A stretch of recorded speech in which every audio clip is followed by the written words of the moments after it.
vous ne pouvez jamais gagner une bataille étant dispersé. Que ce soit dans la religion, dans la foi, dans la politique, même au football, dans le sport, dans n'importe quel sport. Si vous êtes désunis, vous n'allez pas remporter la victoire. Il y a des gens qui sont dans un pays, ils sont des opposants. Ils ont un parti, ils ont un dictateur qui les fatigue. Eux, ils sont des partis opposants. Mais entre même les partis opposants, il y a encore des divisions. Bon, comment est-ce que vous voulez remporter une victoire? Comment est-ce que vous voulez peut-être arrêter la dictature dans votre pays? Apprenez maintenant que c'est dans l'union qu'on remporte les victoires. Unissez-vous. Imaginez que vous êtes des partis politiques de l'opposition.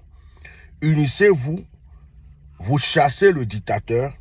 Quand vous avez fini de chasser le dictateur, vous vous asseyez, vous trouvez des résolutions pour pouvoir bien faire fonctionner les choses.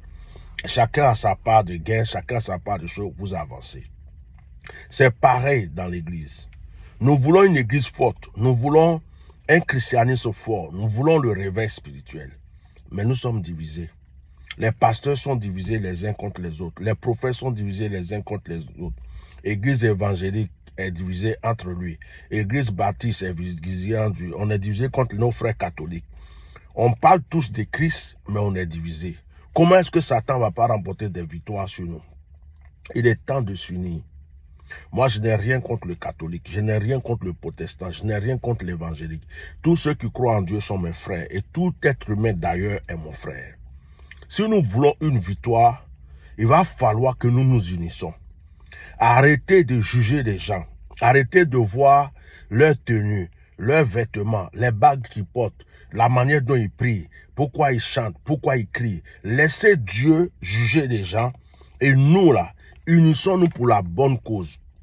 Au temps de Jésus, les disciples de Jésus sont venus dire à Jésus, Seigneur, il y a des gens qui sont en train de dire ton nom là-bas, ils prêchent, ils disent ton nom, ils évangélisent, ils disent ton nom. Jésus dit, mais laissez-les. Un roi ne peut pas se diviser contre lui-même. S'ils sont en train de dire mon nom, c'est qu'ils sont en train de faire l'œuvre de Dieu. Mais aujourd'hui, nous sommes divisés. Nous sommes divisés dans la foi, dans le christianisme, dans nos églises, nous sommes divisés. Dans nos religions, nous sommes divisés. Partout, nous sommes divisés. Et en plus, dans la politique, il n'y a pas de... Regardez les opposants. Je prends l'exemple de mon pays, la Côte d'Ivoire. Ils sont divisés les uns entre les autres. Et il y a un seul parti. Il y a un dictateur, il y a quelqu'un qui est là, qui les domine du matin au soir. Il ne peut pas s'unir.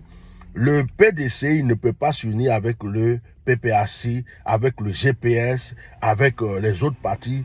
Imaginez si vous unissez, vous devenez une seule personne, une puissante personne, mais qui peut résister devant vous? Ils sont tous divisés. Les chrétiens, quand on frappe un pasteur, ils sont contents. Quand on tue un prophète, ils sont contents. Quand on brûle une église, d'autres rigolent. Quand c'est leur tour qui arrive, ils pleurent. Pourquoi ne pas nous unir maintenant, frères? Pourquoi ne pas être unis pour lutter contre une cause qui nous concerne? Et quand on a la victoire, on peut régler nos problèmes. Même si tu ne m'aimes pas, c'est pas grave. Moi, je t'aime. Maintenant, si je t'aime pas aussi, c'est pas grave.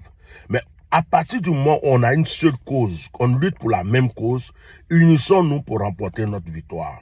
Que Dieu vous bénisse. Et moi, j'espère que ce message-là, certains vont le comprendre. Je parle aux gens, aux archevêques. Je parle, par exemple, en Côte d'Ivoire, on a établi des présidents d'évêques, des présidents de pasteurs. Moi, je ne parle pas de Makosso. Lui, ce n'est pas un pasteur. Ceux qui disent qu'il représente tous les pasteurs, il vous a juste menti, trompé pour pouvoir vous avoir. Je parle des vrais serviteurs de Dieu. Hein? Il est temps que vous rassemblez, vous nous rassemblez, que vous rassemblez les enfants de Dieu, qu'on soit unis comme une seule personne pour pouvoir remporter nos victoires, créer le réveil spirituel. Regardez comment on maltraite l'église en ce moment. Et ça, c'est pas encore fini. C'est pas fini. Les gens vont se lever contre l'église bientôt. Les gens vont se lever contre l'église bientôt. Si nous ne sommes pas unis, ça ne serait pas bon pour nous. Que Dieu vous bénisse. Merci.